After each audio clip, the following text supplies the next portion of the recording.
Hi everyone, आज की इस वीडियो में मैं वोकैब को लेकर आपका डर पूरा ख़त्म कर दूंगा। वोकैब कहाँ से पढ़नी है, कितनी पढ़नी है और कैसे पढ़नी है, इन सब बातों के जवाब आपको इस वीडियो में मिलेंगे। तो इस वीडियो को एंड तक देखना। तो चलो वीडियो शुरू करते हैं। पहले आपको ये बताते हैं कि वोकैब का आपका कितना इंपॉर्टेंट रोल है।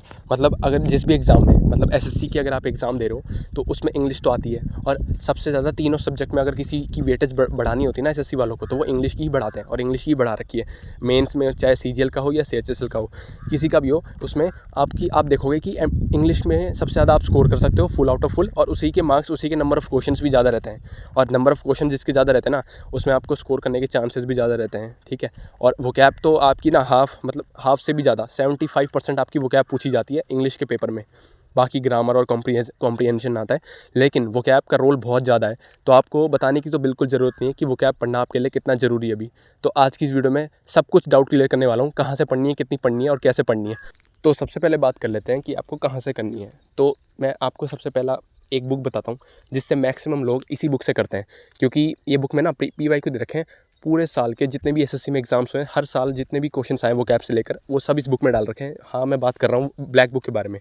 ब्लैक बुक मतलब इंग्लिश के लिए ना सबसे बेस्ट बुक मानी जाती है वो कैप के लिए, क्योंकि इसमें ना सारी वो कैप PYQ दे रखी है। और एसएससी का मतलब PYQ ही होता है कि PYQ 80% पूछता है एसएससी अपने अगले एग्जाम्स में। तो आपको इस बुक से वो कैप कर लेनी है अगर आप कर सकते हो तो। इसमें कंटेंट की कमी नहीं है, बहुत ज़्यादा वो कैप्स दे रखी हैं, तो आप अगर याद कर सकते हो इतनी तो कर सकते हो।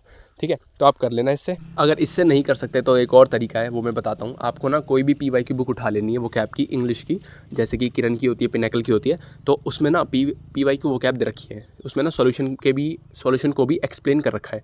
तो आप उससे भी कर सकते हो। इससे क्या होगा ना, आपको रेलेवेंट PYQ मिल जाएंगे। वो आपको ब्लैक बुक से भी मिलेंगे, लेकिन इससे भी मिलेंगे। मतलब ये दो तरीके हैं, आप किसी से भी कर सकते हो जिससे आपको अच्छा लगे। ब्लैक बुक से करना है तो उससे कर लो, वरना किरण या पिनेकल में से किसी की भी बुक उठा लो इंग्लिश की और उससे कर लेना। और एक और बात, अगर आपके पास ये दोनों बुक नहीं है और आप अभी खरीद भी नहीं सकते, तो आप मेरे को ना टेलीग्राम पे, ये चैनल है मेरा, इसमें मेरी पर्सनल आईडी भी मेंशन है, इसमें वहाँ जाके मेरे को मैसेज कर देना कि भाई भैया मुझे ये बुक दे दो, मैं आपको प्रोवाइड करवा दूंगा फ्री ऑफ कॉस्ट। अब हमने ये तो जान लिया कि हमको कहाँ से वो कैब करनी है।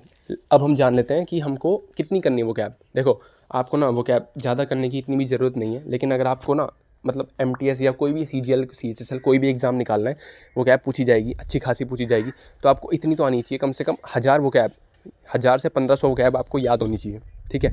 तो आप क्या कर सकते हो, अगर आपको ब्लैक बुक पूरी ख़त्म नहीं करनी, पूरी नहीं पढ़ सकते हो, टाइम कम है या कुछ भी रीज़न है, तो आपको ना उसमें एक सेक्शन है, मोस्ट रिपीटेड 200 साइनोनिम्स, OWS यानी वन वर्ड सब्स्टिट्यूशन और इडियम्स फ्रेजेस, इन सब की कर लेनी है। मतलब मोस्ट रिपीटेड 200 वर्ड्स हैं, मतलब ज़्यादातर एग्जाम्स में रिपीट होते रहते हैं, तो आपको वो तो एकदम श्योरली कर लेना है, क्योंकि वो रिपीटेड है तो वो आगे भी रिपीट हो सकते हैं। तो इसलिए आपको वो तो कर लेना है अगर आप ब्लैक बुक से फॉलो करने वाले हो। अगर आप कोई PYQ बुक, जैसे कि मैंने बताया, किरण या पिनेकल से करने वाले हो, तो आपको क्या करना है, उसमें कम से कम 2024 में जितने भी वोकैब के क्वेश्चन आए वो तो सॉल्व कर लेने हैं, और 2023 और 22 के भी कर लेना। बस आप इतना करके चले जाना। अगर आपके पास टाइम कम है या कोई भी अदर रीज़न है, इतनी भी कर लोगे तो आपका वोकैब में मतलब 90% आपकी वोकैब आ जाएगी, फंस जाएगी अच्छे से, आपको आ जाएगा उसका आंसर।